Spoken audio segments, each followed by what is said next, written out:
Welcome back to our channel.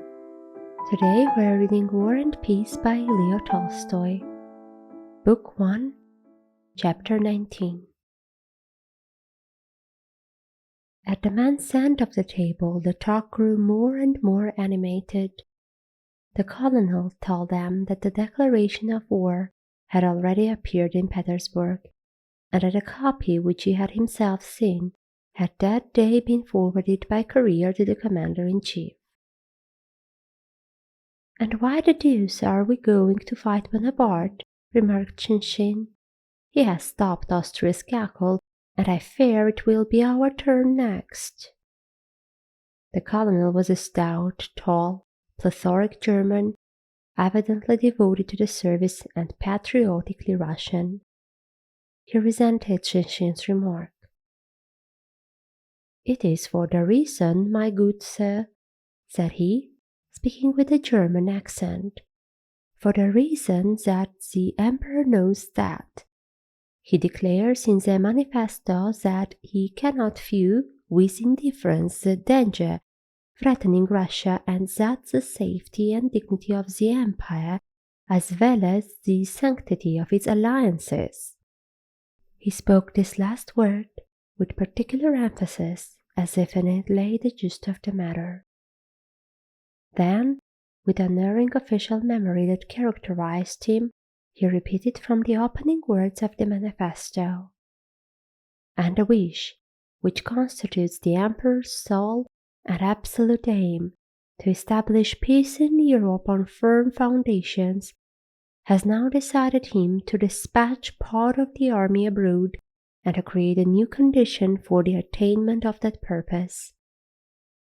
That, my dear sir, is he concluded, drinking a tumbler of wine with dignity and looking to the Count for approval.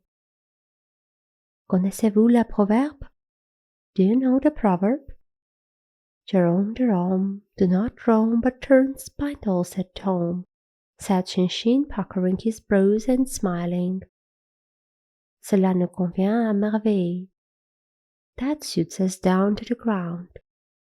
Suvorov now, he knew what he was about, yet they beat him à plat couture, hollow.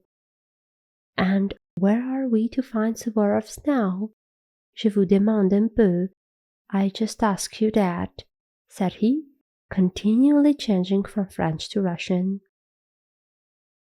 "We must fight to the last drop of our blood," said the colonel, thumping the table, "and we must die for our emperor, and then all will be well. And we must discuss it as little as possible." He dwelt particularly on the word possible, as possible, he ended, again turning to the Count. "That is how we old hussars look at it, and there's an end of it. And how do you, young man and a young hussar, how do you judge of it?" he added, addressing Nicholas, who, when he heard that the war was being discussed, had turned from his partner with eyes and ears intent on the colonel. "I'm quite of your opinion," replied Nicholas, flaming up, turning his plate round and moving his wine-glasses about with as much decision and desperation as though he were at that moment facing some great danger.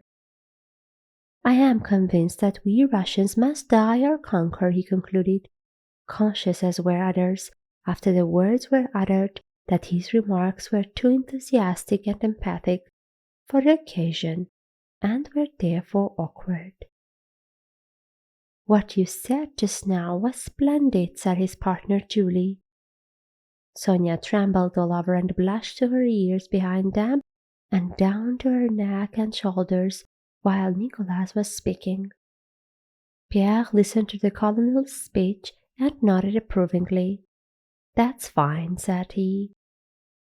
"The young man's a real hussar," shouted the colonel, again thumping the table. "What are you making such a noise about over there?" Marya Dmitrievna's deep voice suddenly inquired from the other end of the table. "What are you thumping the table for?" she demanded of the hussar. "And why are you exciting yourself? Do you think the French are here?" "I am speaking the truth," replied the hussar with a smile. "It's all about the war," the Count shouted down the table. "You know my son's going, Marya Dmitrievna? My son is going. I have 4 sons in the army, but still I don't fret. It is all in God's hands." "You may die in your bed, or God may spare you in a battle," replied Marya Dmitrievna's deep voice, which easily carried the whole length of the table. "That's true." Once more the conversations concentrated, and the ladies at one end and the men's at the other. "You won't ask," Natasha's little brother was saying. "I know you won't ask." "I will," replied Natasha. Her face suddenly flashed with reckless and joyous resolution. She half rose, by a glance inviting Pierre, who sat opposite to listen to what was coming, and turning to her mother. Mamma rang out the clear contralto notes of her childish voice, audible the whole length of the table. "What is it?" asked the Countess, startled, but seeing by her daughter's face that it was only mischief, she shook a finger at her sternly with a threatening and forbidding movement of her head. The conversation was hushed. "Mamma, what sweets are we going to have?" Natasha's voice sounded still more firm and resolute. The Countess tried to frown, but could not. Marya Dmitrievna shook her fat finger. "Cossack," she said threateningly. Most of the guests, uncertain how to regard this sally, looked at the elders. "You had better take care," said the Countess. "Mamma, what sweets are we going to have?" Natasha again cried boldly, with saucy gaiety, confident that her prank would be taken in good part. Sonia and fat little Petya doubled up with laughter. "You see, I have asked," whispered Natasha to her little brother, and to Pierre, glancing at him again. "Ice pudding, but you won't get any," said Marya Dmitrievna. Natasha saw there was nothing to be afraid of, and so she braved even Marya Dmitrievna. "Marya Dmitrievna, what kind of ice pudding? I don't like ice cream." "Carrot ices." "No, what kind, Marya Dmitrievna, what kind?" she almost screamed. "I want to know."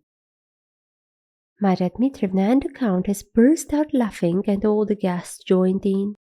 Everyone laughed, not at Marya Dmitrievna's answer, but at the incredible boldness and smartness of this little girl, who had dared to treat Marya Dmitrievna in this fashion. Natasha only desisted when she had been told that there would be pineapple ice. Before the ices, champagne was served round. The band again struck up, the Count and Countess kissed, and the guests, leaving their seats, went up to congratulate the Countess, and reached across the table to clink glasses with the Count, with the children, and with one another. Again the footmen rushed about, chairs scraped, and in the same order in which they had entered, but with redder faces, the guests returned to the drawing-room and to the Count's study. This much for today. Stay tuned to our channel to see what happens next. Goodbye.